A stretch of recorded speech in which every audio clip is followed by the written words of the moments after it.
Hey all, Alexis here. What you're about to listen to is the episode that we recorded live at Awesome Games Done Quick 2018. Now, as that title may have implied, this is a live, raw, and unedited recording. And because this was at Awesome Games Done Quick, a speedrunning event, it assumes that you know a little bit about speedrunning, so if you'd like to learn more about speedrunning, that's what we talked about in episode 0. Anyways, enjoy! It's time to set the record queer. Walls continue to be optional. This is the part where you clap.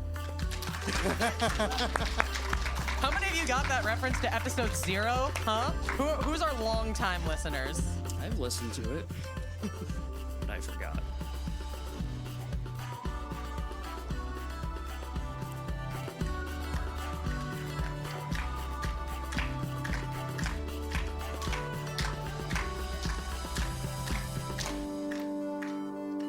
Welcome, Awesome Games Done Quick 2019 to Setting the Record Queer Live. This is where you clap again. So, quick show of hands. Who here has never listened to the show before?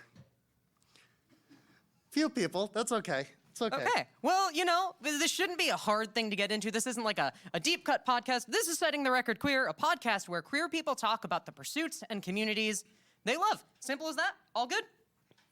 Sounds Great. Good.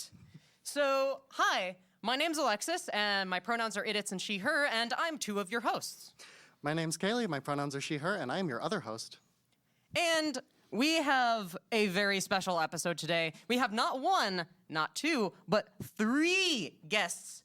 That's like 3 times the normal number of guests we have. I'm so excited for this speedrunning roundtable discussion. So why don't we go down and you wonderful, wonderful people can introduce yourselves. Hello, I'm SeraphIV. I go by Seraph. My pronouns are they, them. Hi, I'm Arael.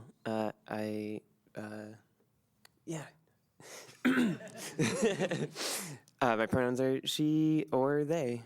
Yeah, I'm Brossentia. My pronouns are he and him. Yeah. Make it easy for you. Yeah.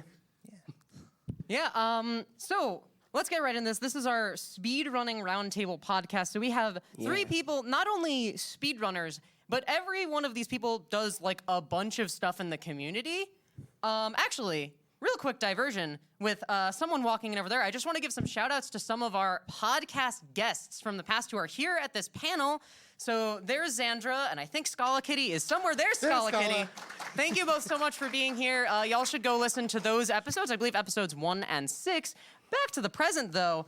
We have 3 wonderful, wonderful guests. So why don't all of you quickly go through all of the things you do in the speedrunning community? Outside of speedrunning itself, I do graphic design and layouts and layout programming for various speedrunners, streamers, and actually did the layouts for the Power Up with Pride, Winter Pride, and I will be doing Summer Pride as well for this year. Yeah. I also am part of Power Up with Pride. It's a gaming marathon that benefits LGBTQ charities. That's something that, I don't know, I have helped with a lot and that I care about pretty deeply. So, yeah. As well as also speedrunning, pretty mediocre speedrunner, but that's fine. It's fun to play games. Games are good. Yeah. I've been I've been involved with GDQ since about 2011. I believe that's the first marathon that I've attended. I've helped volunteer. I've helped for a year or 2. I was part of staff there. It was a blast.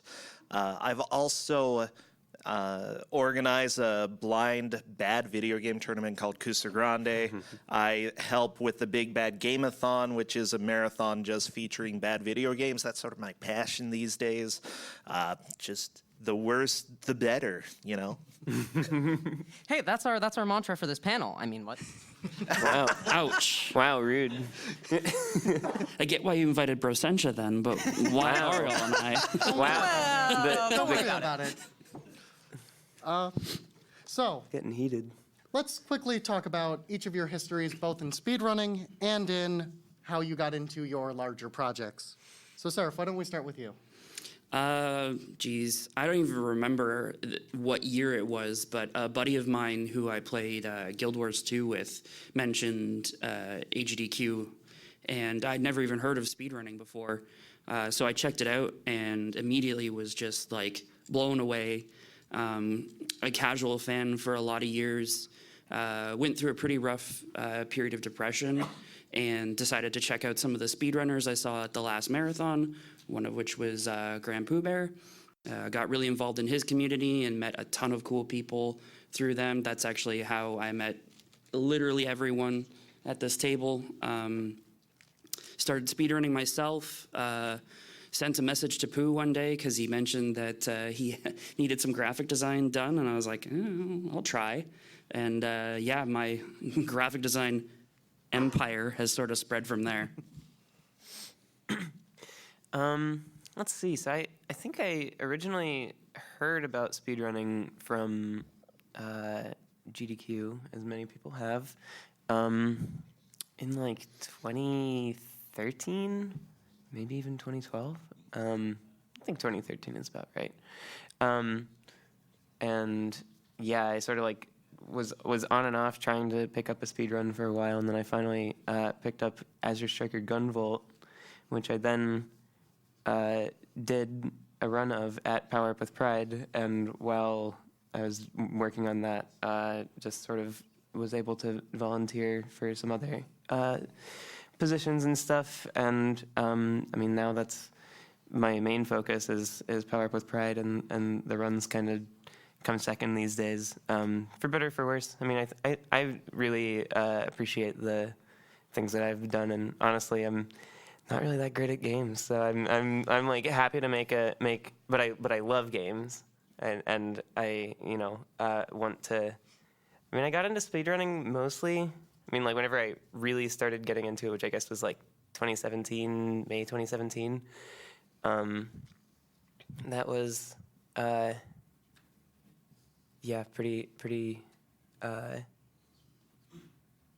interesting for me. But yeah, I mean, like, I don't know. There's so much competition otherwise, and it takes a lot of dedication to be able to, grind down good times. But I'm really excited to be able to help showcase queer speedrunners and queer positive speedrunners, and folks in general, and make a really nice thing by us, for us, featuring us, sort of, in a way. So Yeah. yeah. And bro? Once upon a time, back after I finished my bachelor's degree and, did what all millennials do, which is be unable to find a job, I ended up living at my sister's house, Essentia, and she's like, oh, while you're living here, this is how she talks, by the way, oh, while you're living here, we're going to hold a speedrunning marathon here. It was the first year that SGDQ was going to happen, and I actually got to name it. So during that time, I'm like, okay, that's cool. I guess I'll be around here. And she said, you want to run something? I'm like, sure. It was a month before the marathon. I've never done a speed run before. And so I decided to, in that month, learn Mirror's Edge, which is dumb. You don't learn Mirror's Edge in a month. But then I did a run of it. It was kind of crap, but it was kind of fun, And after that, I really started to get into, especially the bad video games with PJ's Bad Game Exchange. I don't think it's going on these days, but that's where I got afflicted with Athena, and essentially life just spiraled down from there. Yeah, and it was a few years ago that I was sitting at home, and I'm like, it would be fun, because there were really no communities with bad video games. There were isolated streamers, but there really wasn't a hub for that. And I'm like, what would be fun is if I just made people play bad video games and laughed at them. And so on the spot, I think it was over the course of an hour, I just put together a sign-up sheet, sent it out, and then started the Bad Game Tournament because of that. And honestly, that's kind of my love right now, just being able to commentate and have people come together in the community to play bad video games. Okay, so first, just a comment. Yeah. It took me like multiple years in the speedrunning community to realize that you were like that your name had come from Essentia, I know. and I still feel kind of bad about that. People like it always should have been ask. obvious. People always ask, "Are you her husband?" I'm like, "No, no." Okay, like my username was completely something else, and everybody showed up for SGDQ. They're like, "Your username's dumb. Your Essentia's brother will call you Brossentia." Yeah, that It has a nice ring to it. it works. It How it works. goes sometimes. Essentia is probably the first speedrunner who I can remember like the name of when I first started. And when I heard of Brossentia, I was like, I'm pretty sure that's Essentia's brother. So not Yeah, not you everyone got it. struggles with it. Got Not it. everyone. Hey. Clearly, I did not. Round of applause for a brain here. Yeah. See, Clearly, I did not have the mental fortitude to solve that puzzle. But bro, I'd like to hear just a little bit more about like you mentioned kind of the start of making people play bad video games. So from there, how did Kusogrande grow into what it is now? Well, yeah, the first year, I don't know. I'm trying to remember because it feels like I was actually going through a phase of pretty bad depression at that time, and you know, I enjoyed doing that and having the tournament go on, but at the same time, it was just a lot of work, and I realized I can't do this by myself. So there were other people in the community who started watching, who were trying to boss me around. So I'm like, hey, you're now a volunteer. And so I get to boss you around now. No, seriously, Cadus is one of the examples that jumps out to me. People started trying to help schedule, and during this last tournament, we got people involved who help choose the video games as well, which has been nice because now we've got like dozens of people looking into the crevices of history, trying to find these terrible games that nobody has heard of. And we've had some weird gems just pop up out of that, you know, things that have been forgotten but suddenly are back in the world again. It's something that I love. I absolutely enjoy it. Crevices of history is a very evocative image. Thank you. Yeah, wow, that's very true. Is that going to be the title of Brosentia's autobiography? Purposes of history. Also, I do have one for you later. Uh-oh. Oh boy. Oh yes. Can we get a little preview, maybe? Which system is it on? It's on the Super Nintendo. Okay. It's actually, so it is slightly kind of queer related, actually, interestingly enough. So Mazinger Z was an anime, a Japanese anime from like the 80s, where I think one of the villains. So now, someone in the audience, Xandra's in the audience, and she really knows all about it, apparently. And so hopefully I'm not misrepresenting it, but I think one of the villains, like, and it's kind of problematic, but one of the villains is sort of, like, bi gender originally in the, like, story and stuff. They're super valid. Yeah, absolutely. Just sort of like, you know, it's very 80s Japanese style stuff. So my point is the gender politics could use work, but queer representation. So that's pretty cool. And Yeah. it's pretty bad. Oh, good. The game. That's putting Sorry, it lightly. Not the representation. So yeah, I'll Yeah, shoot me a link. I want to yeah. check We it can out. we can push start to beginning later. Sweet. Yeah. Cool. So next we're gonna move into. We have some. You know, all of you have done such like different things. We have some individual questions for each of you. So why don't we start with Seraph? So Seraph, you've mentioned that you're both a speedrunner and artist. So how do you balance spending your time on speedrunning and art, and especially like spending your streaming time on those two things? So this is a really good question. I have a very complicated answer. It's that I don't. Hey, that's funny. that's Yeah, Pretty there's no balance. It's unfortunately it's just when I have the energy to do one, I do one. I mean, it's not uncommon for streamers and queer people to struggle with depression. I struggle with depression and anxiety myself.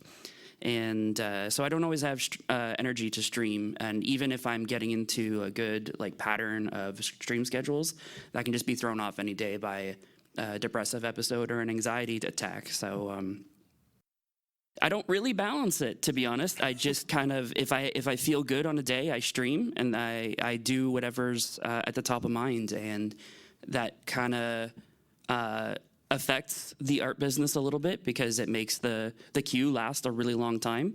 But I'm upfront about that, and I just tell people that's sort of the cost of admission if you like my work, and if not, I like the art community on Twitch is very, very supportive of each other, and I happily send clients who need work immediately on to other talented artists. As for people who want to see me speedrun, I laugh at them and say, "Well, there's VODs. You can check those out." I am, man, that's such a big mood. I am planning to pick up Fez, and I always want to go back to 140. But the art's coming first these days, so it just kind of happens. The other thing that's nice, though, as a compromise to balancing these two, is something that I see a lot of streamers doing is I actually have a surprisingly active Discord for the size of my streaming community.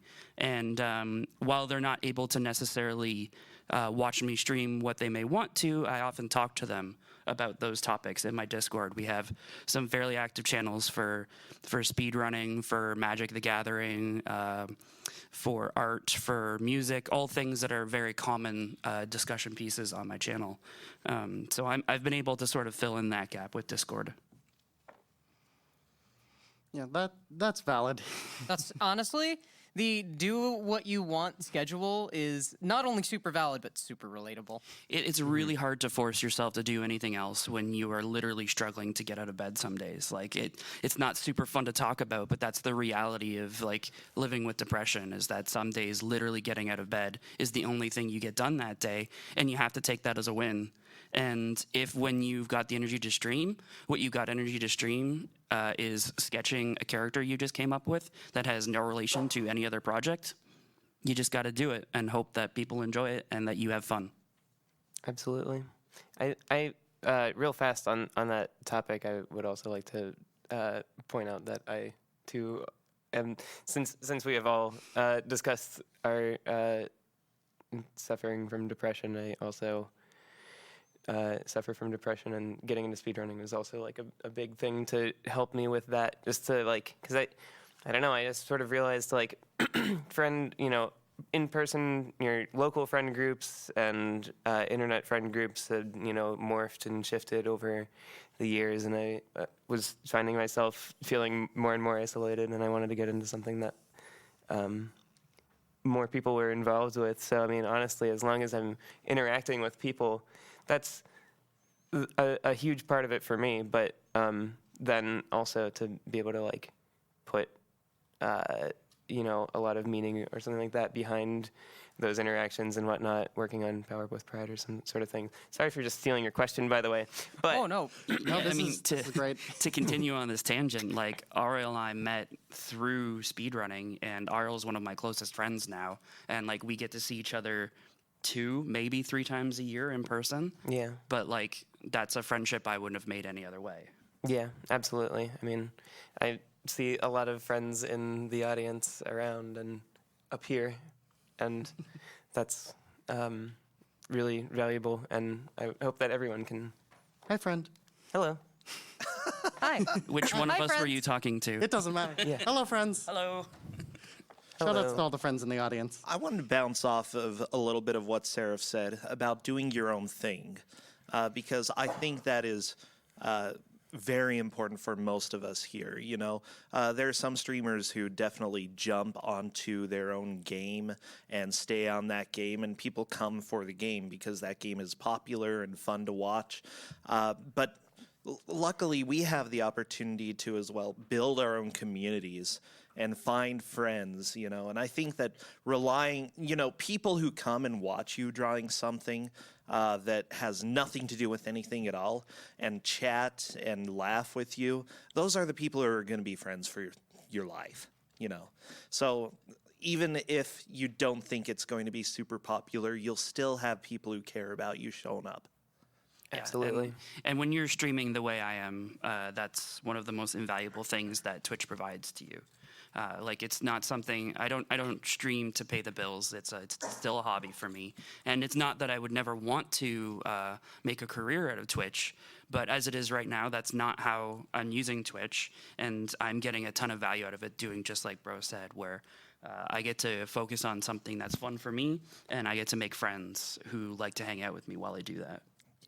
Absolutely. So, bro, let's talk a bit about Kusogrande and the difficulty of organizing everything. Now, to my knowledge, and correct me if I'm wrong on this statistic, Kusogrande 2 is coming up, and it has 156 people who have signed up. Now it's over 200. Never mind, It's like I was very 217, something like that. Yeah. That is It's a a large lot number. of people. It's weird. How do you manage organizing a crowd that size? I let other people do it. Seriously, though, there are some people who have really wanted to put work into finding a way that makes sense to score matches. You know, last year we had a group stage, and it ended up having game masters organize matches for the people in those groups. So honestly, I couldn't do it by myself. There is no way, absolutely no way. So, you know, I let people know my schedule because I love to commentate pretty much every match that I can.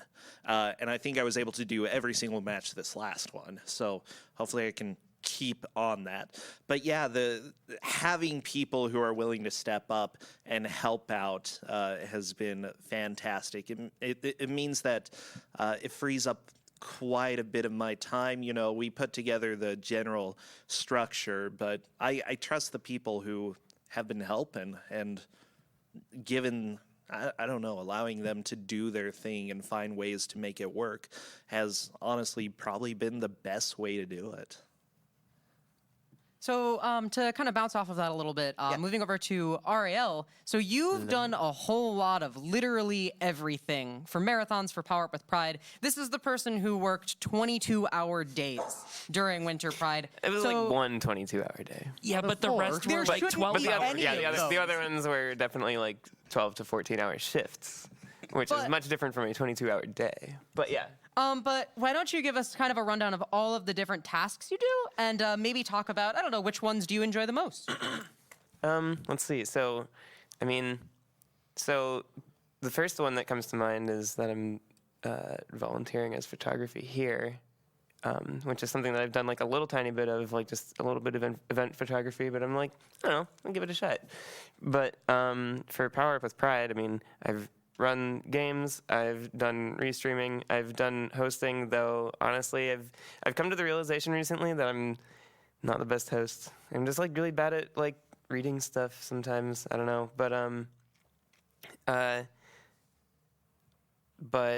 I mean, you know, I helped set up the like technical bits of the layouts. This time around we revamped a lot of our technical stuff. Our tech stack basically was completely reinvented from our summer event to this past winter event. Yeah, and We needed all hands on deck, so Arael got drafted into that. yeah, and that was mostly just like you know, the work that needed to be done. The person who's doing the real work on that is Dorkmaster Fleck. Shout out to Fleck right there in the crowd. Who's real great The people. real hero. But Yeah. yeah, absolutely. Our Power Up with Pride techie boy. Isn't that literally his role in the Discord? Just techie Yeah, boy? Pretty much. Yeah. I believe it's also on his Twitter bio. Yeah, so those things, and then yeah, like working on the processes that we will do those things for, doing social media, doing Seraph made some really good graphics early on for social media, and then I was able to adapt those to make some of the other. So if you've seen like the Power Up with Pride, like, you know, announcement tweets and stuff like that. Yeah, all of our promotional material initially was a design that I made for our announcement that we were gonna post the schedule. No. Or open submissions. It was the announcement of when the thing was going to be, the dates for when the Okay, things were yes. going to be. So like I And made then- like the submissions one. Yeah, and Arael some was other- able to take that design and repurpose it and reimagine it for various different postings that had to be done on social media. Yeah, and I mean, I used to teach kids how to use Photoshop and Flash for a program that, is local in my home city. And I also, I don't know, I've just tried a lot of different things. And so I have a lot of Arael's neglecting to mention that they also were involved with scheduling, with wrangling volunteers, with planning meetings, with running meetings, with handling issues that popped up during the event, and probably 5 other things that I have happily erased from my memory because Arael took care of it for me. I mean, I probably also did because, well, I probably just didn't have the opportunity to remember it in the first place because I was just so tired. But we did great, so yeah. Over $30,000 raised over 2018 for the Trevor Project. Yeah, so, across 2 events. So yeah, we're pretty proud of that one. Yeah, I think that's clappable. Thank you. Thank you. That's a good thing to clap for. The Trevor Project is very cool. Huge shout outs to the Trevor Project. Yeah, and that's also a lot of that is just normal community building. Just if you see somebody who's nice, make sure that they know that Power Up with Pride is a thing or something like that. Hey, we would love to have your run in this thing. If you support what we do, then that's great. So I mean, it's there's all sorts of stuff to do for sure, and I've definitely poked at a number of the things. But yeah, I mean, we're getting to the point where we need to start getting a lot more volunteers, I think. Yeah, we're slow. We're working on that. Part of it is that we completely overhauled the tech stack for Winter Pride, and because of that, we just didn't even entirely know how it was going to look. So we didn't really, have an idea. How do you type up directions for something that you haven't really done yet because you're not sure how what the gotchas are. So. Yeah. So I will at least hopefully not be doing 22-hour shifts. Probably end up doing 1 anyway. But but yeah. Oh, and also I did a bunch of moderation stuff. Yeah. It was we have a pretty extensive, list of. Power Up with Pride has the best ban list for terms on Twitch. It's real good. Honestly, very good. Does most of the work for us. Yeah, it's very long. That's something that also helps us because if you use the moderation tools that are built into Twitch, it stops people from saying things in the first place. Yeah, and that's pretty invaluable. Yeah, I think, and I think that's a lot of that. I think that's something that's ended up in what has also helped our chat become a relatively comfy place. Yeah. For people to hang out, and that's giving people 3 or 4 days a year where they can have a comfy place on the internet and that they can just stop in and be excited with some people about some fun stuff that's. Where else on Twitch are you gonna get the chant 17K elder is they? That Power Up with Pride, right? Or 14K Pan May. Right? So many good chants. Yeah, when we got when it was announced on our stream that the character May from Night in the Woods is Pan. Mm-hmm. That was a good run. That was a good run. Yeah, Very and comfy. we had developer commentary for that and stuff. Yeah, we've had some good stuff in the past, and we're going to keep having some good stuff, I think. I still had my worst run ever during a Power Up with Pride with Kid Cool. Kid Cool, it was yeah. so dumb. I hate that game so much. Yeah. That kid is so cool. No, he's not. Yeah, everybody was playing the heck out of Kid Cool. Was that last AGDQ or was it? No, it was the last AGDQ. SGDQ Smartball had his run. Oh, okay. Yeah, and I think it was Winter Pride 2017 that I had my run. Yeah, I think yeah. it took over an hour to beat, and then Smartball does it in 17 minutes or something like that. Yeah, don't play Kid Cool. As our friend Tina would say, it's a very game. It is a very game. A very game. Yeah. So, Seraph, not only are you a runner and graphic designer, but you also design games too. I do. Can you talk a bit about that and its relation to speedrunning? I know you speedrun at least one of your own games. I do. that was, we'll start there, because that was the funniest part of, that was this Summer Pride? Yeah. Yeah, Summer Pride 2018. So I previously held the world record in a game that I made with a friend of mine called Mobius Square, which is basically if you could mentally imagine a Rubik's Cube that crashed into a Tetris well and then ended up as a flat square. That's sort of how that game works. There will probably be ways to find it if you're watching this later. So I previously held the world record at, I believe, 1 minute and some odd seconds, which, you know, short game, but lots of RNG, so lots of resets. So I allotted for myself 15 minutes to run the game at Power Up with Pride. And I actually practiced, despite having developed the game and played it quite a bit. I practiced very heavily leading up to my run. And every practice session went really great. Every session I sat down to start a session, I was able to complete a run within 15 minutes, usually within 1 or 2 attempts. And, you know, we figured, you know, short game, more of a showcase, but there is a speed run for it. We'll be fine. Well, I tried to buy time for my co-commentator to explain some tech because I had set up a victory condition.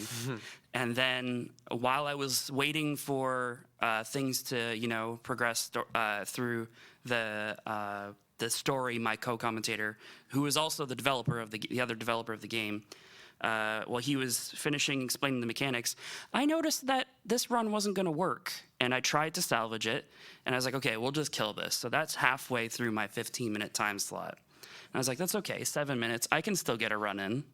I did not finish the run. I think I tried 3 more attempts and just got the worst RNG ever. So let me tell you, as a developer, even we hate RNG in our speedruns, okay?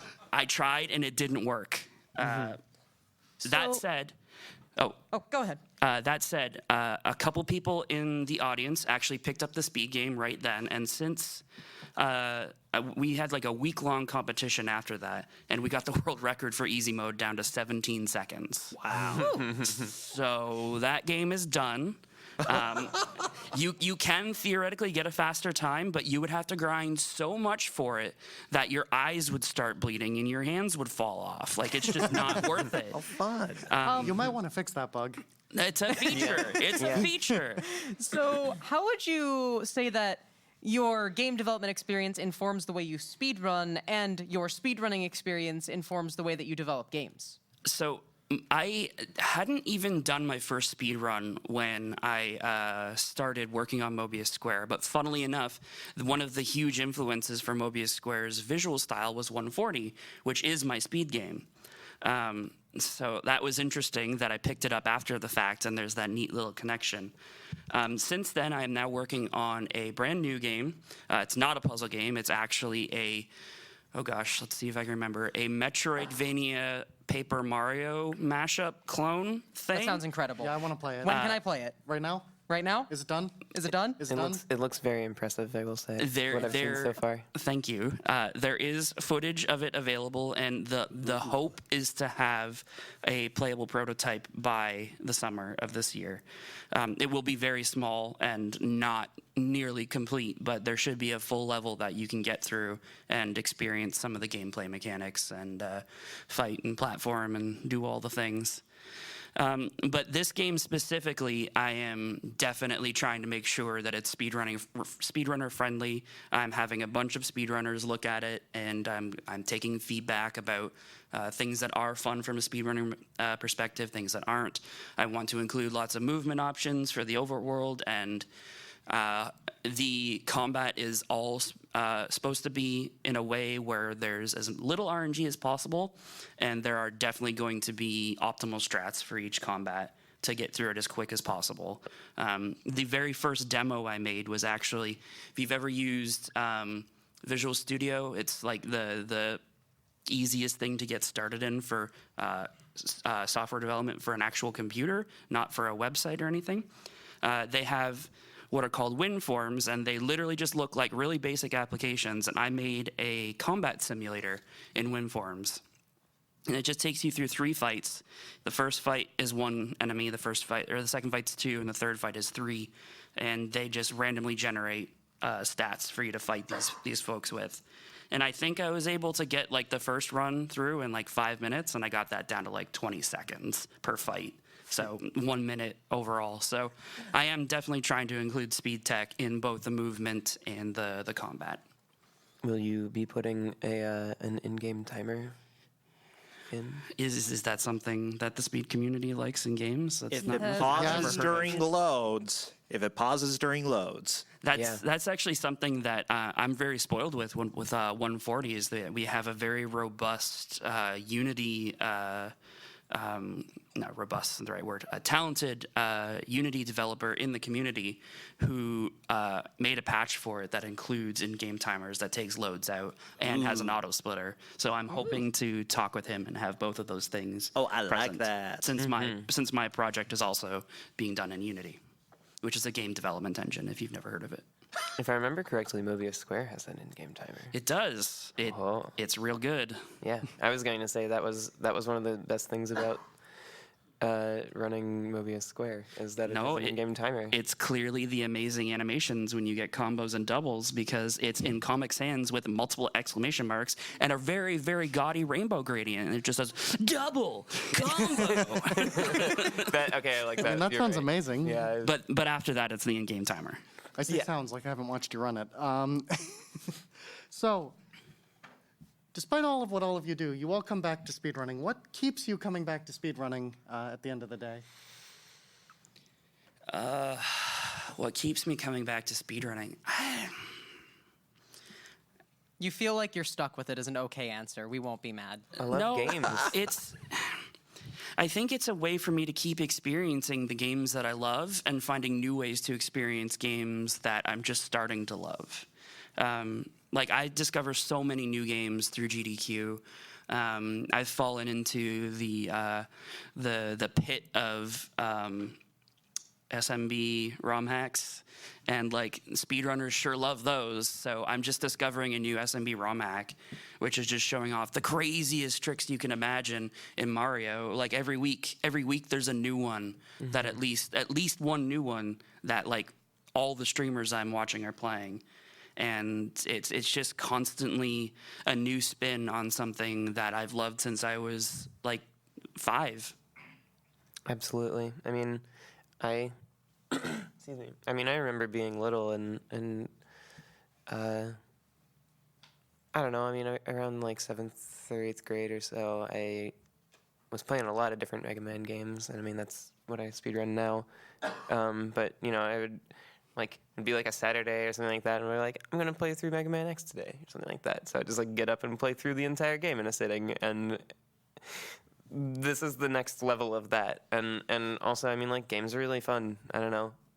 There's that. Oh, and so it's weird because like a really huge influencing factor for my like appreciation of a lot of video games is, I mean, like I started playing multiplayer stuff online, like PC multiplayer, Team Fortress Classic, et cetera, whenever I was like about like 9 or 10.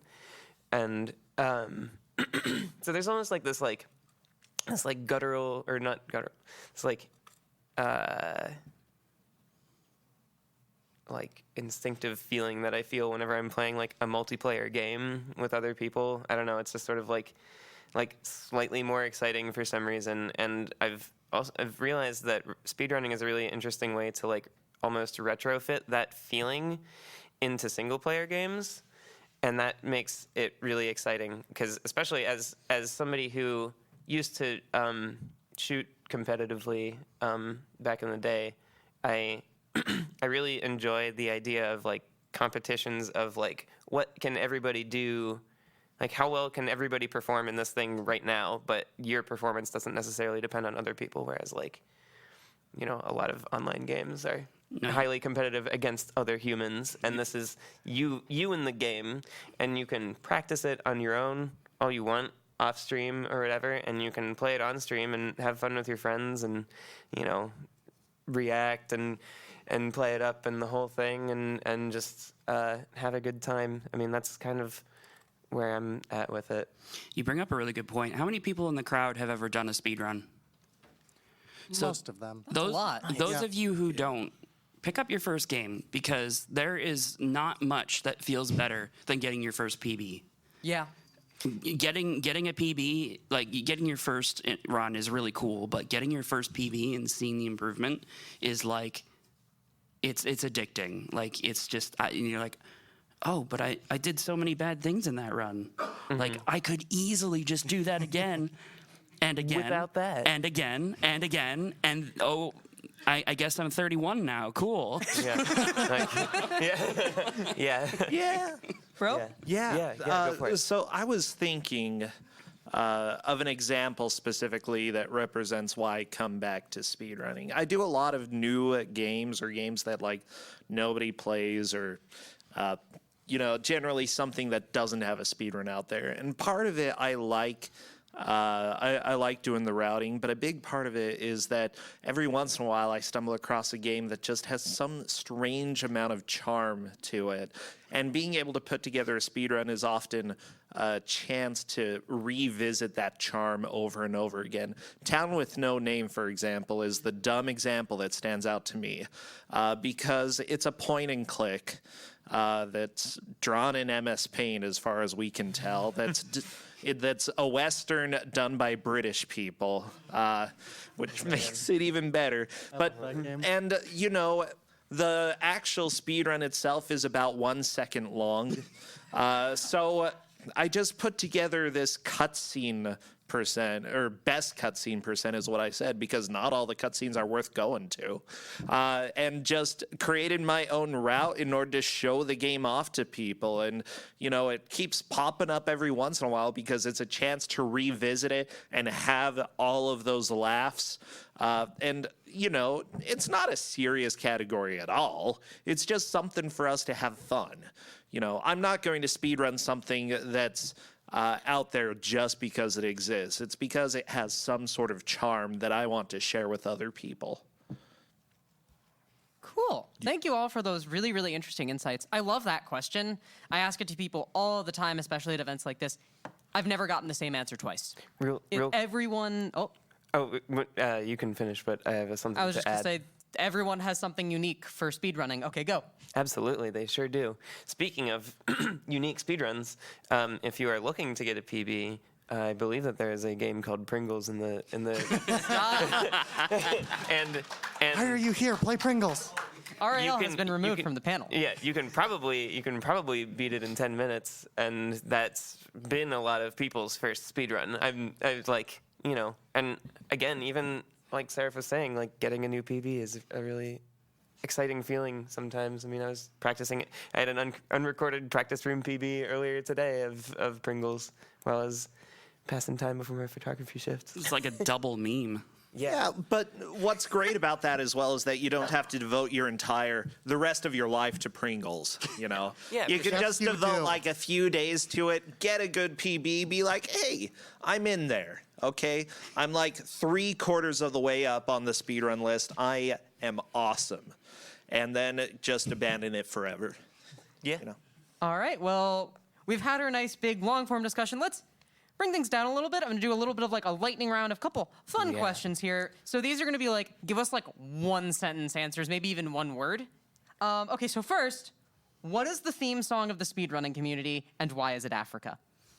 Okay, Africa had its time to shine. I'm going to represent my boy Grand Pooh Bear, Return of the Mac. Ooh. I really like Return of the Mac. I'm not sure why Africa. I mean, I don't know. Lightning round, In a way, it is going to take a lot to drag me away from Pringles. So.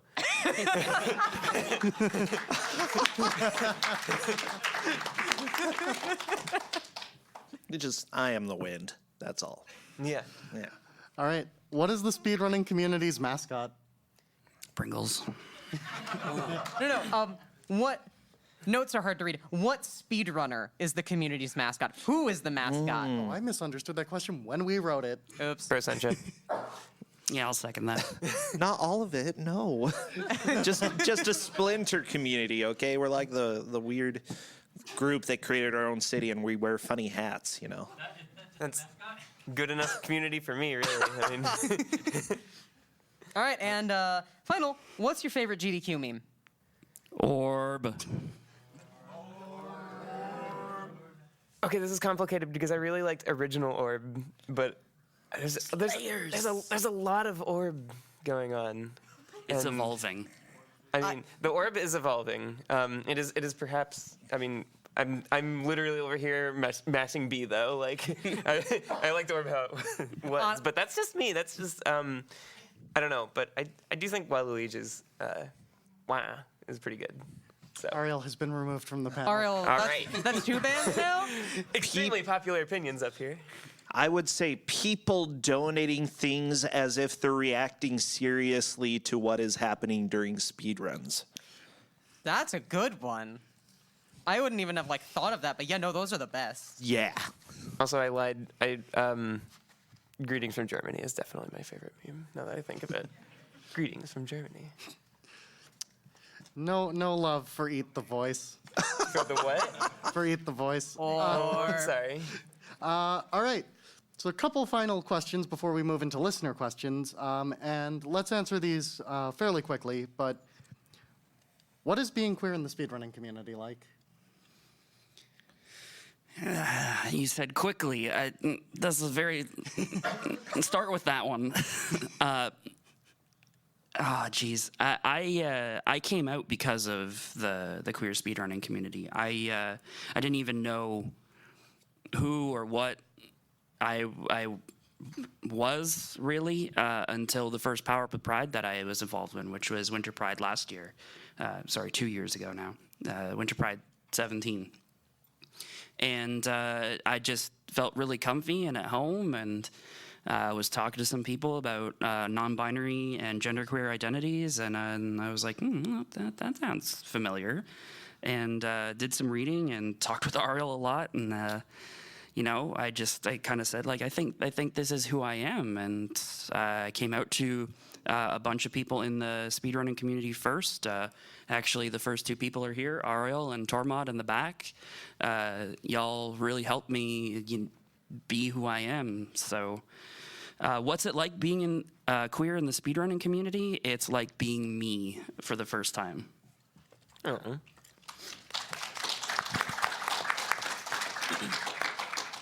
Mine is less touching, but still nice, I would like to think. It's cool to, get to meet a lot of queer folks and be able to, bond over something in common. But, I mean, I don't know, it's... I would say it's pretty interesting. There are... it's weird, because, I'm going to go ahead and address the elephant in the room, which is GDQ chat and Twitch chat in general can be real problematic. So, you have that, but you also have, extremely strong interactions with a lot of other people in the space, and it's really nice to, I think that...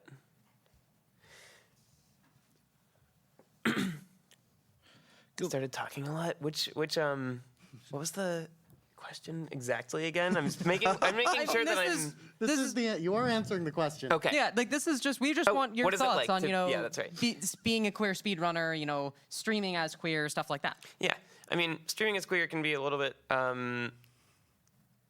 frustrating at times, just because of the nature of things. But coming to these events and stuff like that, almost nobody at physically present at these events and stuff like that are the people who say those sorts of mean things on Twitch chat, and that's also really good. Honestly, in general, I'd say that speedrunners are a generally very accepting bunch, and I really appreciate that. I don't know, maybe I've just been hanging out with the right people, but it's honestly been pretty cool. Yeah, so fun story. Honestly, I really came out before I got involved with speedrunning. Same. And I was initially a large part of the furry community, but then I mostly disappeared because drama. Honestly, yeah, if you want drama, go there. Yeah, I'm still sort of part of it, but speedrunning became something that I started doing quite a bit when I met my current husband, who's in the back over there. And he supported me throughout it. And as I interacted with people online, it was something that I would talk about if it came up. But honestly, it was, something that was just a part of me, and everybody who watched was just like, okay, that's who you are, you're gay. And especially lately, I know he's been getting a lot more involved with streams, mostly coming and harassing me and like dangling Xena in front of me, and I'm not lying about that one either. And it's just been nice to actually be able to embrace sort of the childishness that comes with speedrunning and the fun that can be there. And the fact that our relationship can revolve a lot around that hobby, the fun, the childishness that comes with it. As an engaged speedrunning couple over here, we agree. This panel isn't about us, though. It's about these wonderful people, but also about y'all. So now it is your turn. If you have any questions for our wonderful guests, you can come up, get up in front of this microphone over here, and we would love to hear what y'all have to ask. Woo. Got a couple people meandering on down. Number one, let's go. Hey, Oh, hey, it's the Speedruns Rochester it friends. is. Hi, Cube. Hi, Cube. Hey, this should be a quick question, but what's your favorite example of queer representation in video games? Is this for all of us or just the It's guests? for everyone. Yeah. 14K Panmei. 14K Panmei. I like 6-0. I don't know. I'm trying to think of any gay characters or any LGBT characters. What should I say? 15K Panmei. Okay, that one. Yeah.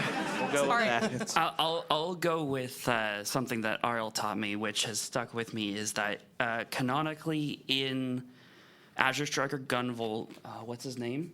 Zonda?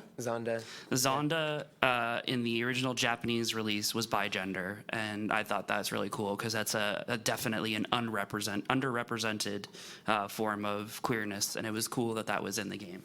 Yeah, it was interesting how that happened with that game. It was like, because even like the newer, they specifically address, they're like, Zonda is a bigender adept who uses, or Zonda is a bigender adept, like Z blah blah blah blah blah. And I'm like, that's cool. Yeah, that's in a video game that you can buy on the Nintendo 3DS. Yeah, like, Zonda specifically had pronouns From the that eShop. were not, traditional. So that was really cool. So that was really neat. And I really like Zonda, even though Zonda's character is kind of a problematic Hella caricature. problematic.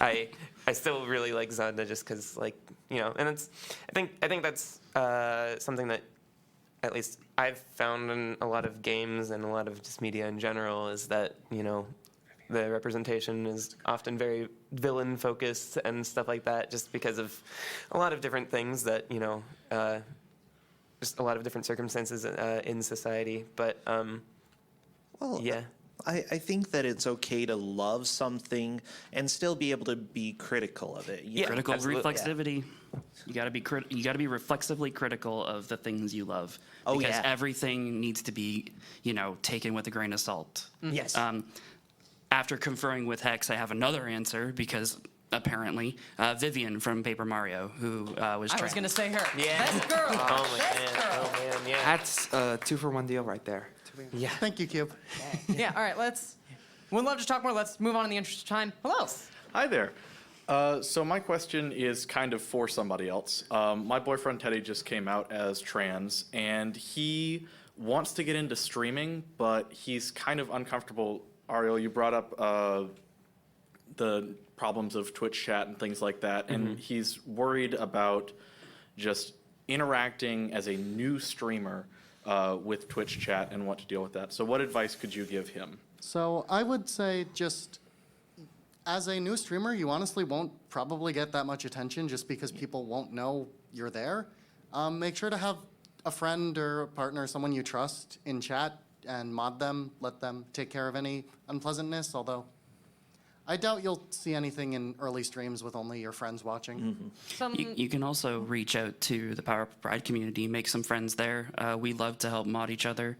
Most of us have swords in each other's channels or are willing to give out a sword as soon as it's required. And if there's a community that your partner's interested in that over intersects with any of the runners in that community, I'm sure they'll be more than willing to lend a view, and B, more than willing to help keep your partner safe. You basically said what I was going to say. This is the sort of general advice we like to give to new streamers. Hang out in other streams. Hang out with other people, and they'll come to you. With like harassment and stuff, it's sort of, with the way it affects you, it's kind of an issue of volume. If you have 10 viewers and get 1 troll per stream, that's not going to feel as pressing as 2 viewers and 1 troll per stream. So go out there and make friends in the community, and then those little small annoying dummies who get purged in like 1 second won't feel as frustrating. Oh, yeah. Yeah. Yeah, absolutely. I mean,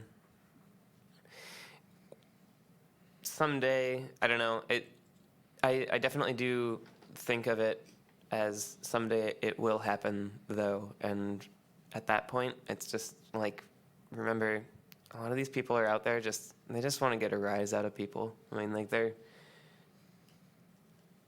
to some degree, it is, you just gotta aggressively ban folks, and, I mean, zero tolerance policy sort of... Ban early, ban often. Yeah. Don't let them test the rules. Yeah. I mean... Yeah, it's a dicey situation overall because, it's sometimes you can potentially have a false positive, but if anybody ever tells you that they're a false positive, that's usually a bad sign, though. So that's also something to keep in mind is if you ban somebody and they're like, "Why'd you ban me?" Yeah. Probably not. Don't let them argue their way back in because they're testing limits. Yeah. What's also nice about having moderators in there is that usually they can take care of it. Honestly, I'd say if they're streaming, go ahead and just ignore what negative things are said in chat. Honestly, if they get a reaction, that's usually going to be a lot more pressing and encouraging than if they don't get any reaction at all. Now, there are certain cases where that's not true, but in general, that's going to be, I think, the best way to handle that. Yeah, classic advice, don't feed the trolls. Yeah. And it's hard because, I don't know, I wish that there was something more that I could say other than just don't feed the trolls, because that still indicates a huge problem. It is. But I don't know. I mean, the more people who do get out there, the more representation we have, and the more people do get to see, people who are different. And it can be. Oh, I just thought of. Be wary of the LGBTQIA community /tag on Twitch. It can be good, but also there are some people who will just go to there and just start clicking on things and start messing with people. Like I didn't think of that. Twitch. It's a thing. Twitch is extremely. Twitch has a very good setup to help people find streams that they do like. But it also means that they can just, go find some, like, a group of people to pick on, and it can be bad. But, just don't accept that behavior, and we all need to stop accepting that behavior as a community. And, like stronger moderation in general, because I mean, like in a lot of bigger streams and stuff like that, sometimes there is much more lax moderation, and that's where a lot of these really problematic like memes and stuff like that go to sort of like grow, and then they leak out into everybody else's business, and it's not great. So I think one of the biggest points of satisfaction is when somebody posts something, they're banned, and nothing is said about it in chat. Absolutely. And nothing appears on stream, because that makes them so mad. yeah, if you're in somebody else's chat, so this is, and I'm sorry we're really belaboring this point, but also this is really important, and probably a lot of you have this thought. So not only in the room, but also like listening. If a big thing is be around in other people's Twitch chats and see how it's handled there.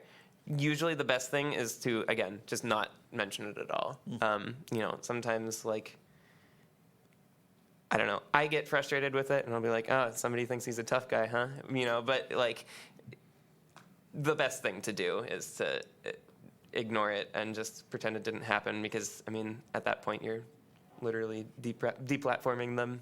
And that includes if you are a chatter.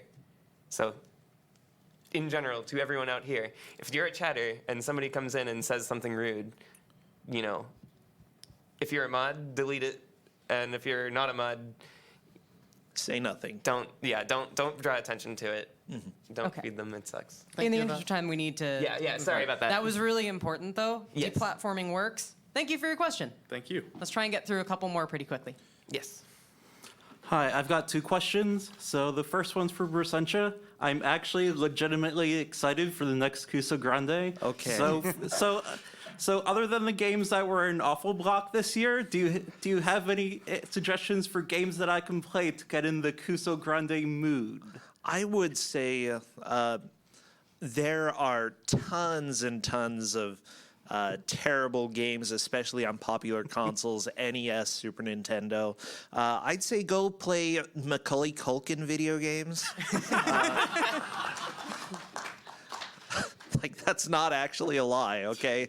That honestly, go and comb through some videos. You know, even if you don't particularly like his language, depending on who you are. And, you know, AVGN is a good source and pretty hilarious as well. And there are plenty of other places to just enjoy terrible games. So that's honestly probably the place that I started looking for games, you know, YouTube videos and AVGN, and then branched out from there, you know. Study the classics.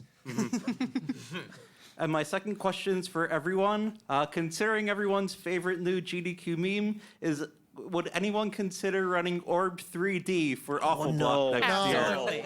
No. I will do this myself No. if no one else is willing to. No. No, you won't. No. I probably Thank you. won't. Thank you for your question. I hate that game so much. Hi, hello.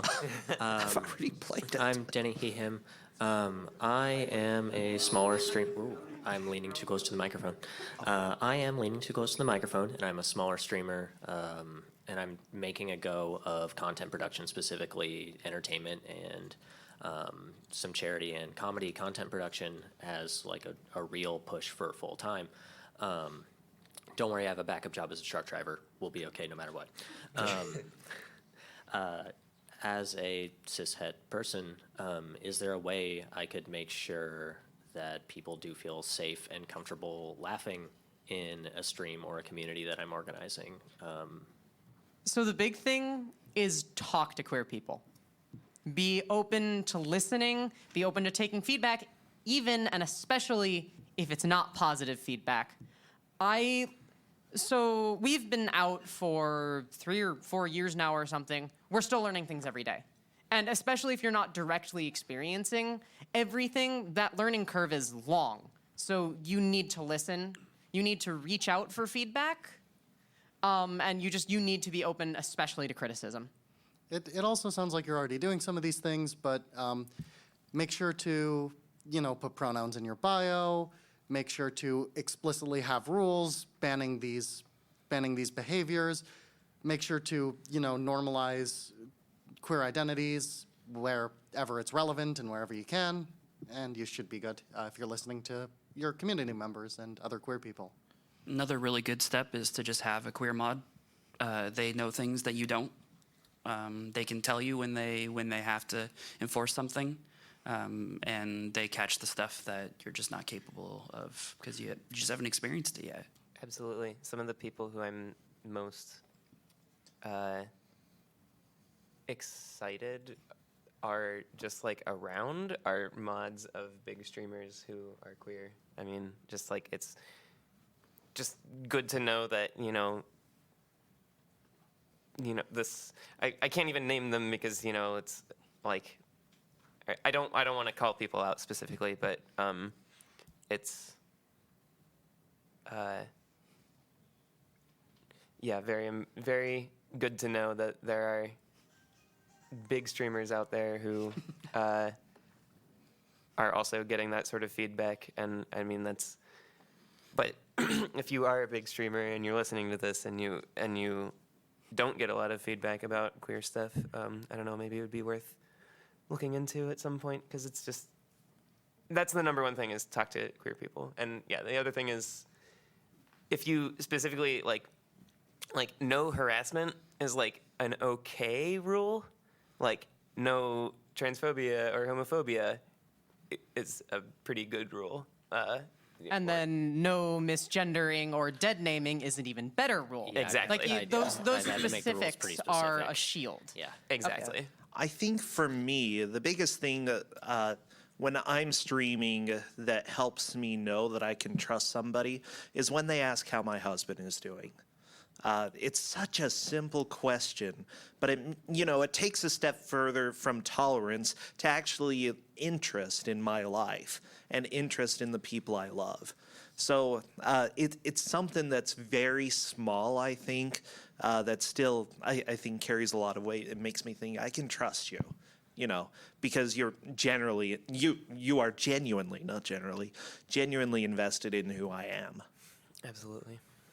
That's all excellent advice. Thank you very much. Thank you for your Thank question. you. Cool. And looks like we've got one more.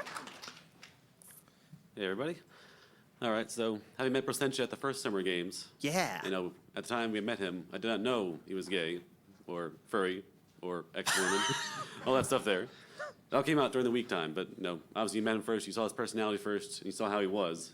You learned that about him, the person, before you saw, the insides and all the details that he was afraid to tell you, perhaps, at the time, because he was living in his sister's house, and nobody came to see him. They came to see Sentia. I was like, oh, Sentia, how you doing? We're going to speedrun your house. Oh, hi, bro. What's up? So, Yes. but in that regard, moving on, learning those things and how you present that to other people, I don't go say, oh, by the way, he's all these things. It's I just casually, oh, no, he's a furry gay male. He's married to his husband. So how important is not reacting to trolls in the same way as chat? How important is it to just normalize your reactions to explaining how people are, what they're into, their pronouns and such? How even on my Twitter, obviously similar to our last questionnaire, white male, CIS, but I put he and him on there and say, hey, tell me what you got, I'll follow it. It's important to me. So normalizing, how important is that to have the normalizing and not making a big grandstand display of it and just make it so casually normal? Is that important? So important. Oh my God, so important. Honestly, people who get uncomfortably excited about you being queer are almost as bad as people who don't like you being queer. It is something that's normal, and it should be treated as such. I didn't know Brossentia was gay for a long, long, long time. Yeah, Oh, me really? either. I didn't know. Sorry, I'm there was a- stealthy. There was a paste bin that you posted. Yeah. I think this year even maybe, if not last year, and that was when I found out. I think it was last year, yeah. Yeah, and I know the paste bin you're talking Yeah. about. Yeah, I don't know. I just live my life, and when things come up, I just talk about it normally, And also, I was able to make 4chan like me for a little bit, which is very hard for the LGBT community. Oh, it's so hard. But yeah, it's just being who I am and being able to joke with people, being able to be humorous and, laugh, even if something odd comes up, just figuring out a way to laugh is something that has made me, I think, able to relate a little bit more to people. So, it's not all about me. Or not everything that I do is about being LGBT. It's one of many facets in my life. And, people are going to see it, but oftentimes there's a whole lot more going on in my life that is even more interesting than the fact that I'm gay. Yeah. Sorry, sometimes it's not that interesting. Yeah, if it's cool to piggyback off. Sure, that, go. I care very deeply about being queer, but I mostly want for people to see me as a good person first, and that's a pretty important thing. And as far as normalizing is concerned, I mean, just I don't know, people have different lives. Like some people, I don't want to have kids, so in a way, almost Power Up with Pride is a thing that I put a lot of that energy into, and realizing that sometimes helping a community and helping younger folks and older folks who are queer find some friends the same way that I have in speedrunning. That's what it's really all about, I guess, to some degree. And normalizing people's different experiences out there is a major part of that. Just to I don't know, just think about how other people's lives are, I think about that a lot. So yeah. All right. Thank you very much for your question. Yes, thank you so much. So we are here at our last bit of the podcast. For those who have listened before, you will recognize this part as Kaylee's question of the week. Each week I ask a very normal question that is just I don't know why it's separated from the other questions. Frankly, it seems pretty normal. Anyway, for this week, so if you could learn one speedrun trick in real life, which would you pick? Iceless. I so too bad at hate it. being cold. What's that? I too hate being cold. I don't mind being cold. I just want to be able to run X1 100% very well, and I'm In real bad life? at that. Well, invincibility glitches, you gotta go for that. Then you can jump off buildings and you're awesome. Y'all are thinking way too low scale. I'm going out of bounds. Yeah, I was thinking out of bounds would also be real good. Nah. But even better than that, wrong warps to places that that's just teleportation. That's a superpower. Okay, well, Darkman is glaring at us, so I think that's all the time we have for. So thank you all so much for. There we go. Thank you all so much for coming out here to listen to the first ever live episode of Setting the Record Queer. Feel free to take a look at the PowerPoint to your left and find the contact information for all of these wonderful people. Feel free to take a listen to our podcast if you never have before, settingtherecordqueer.com or whatever your favorite podcast platform is. Also, I have a big stack of business cards. Feel free to come take one. I spent a bunch of money on them. Please come take one. The theme song you heard and are about to hear again, it was made by Thrill Me Music, and our logo was made by Cubotic Arts. Thank you so much for listening. Thank you.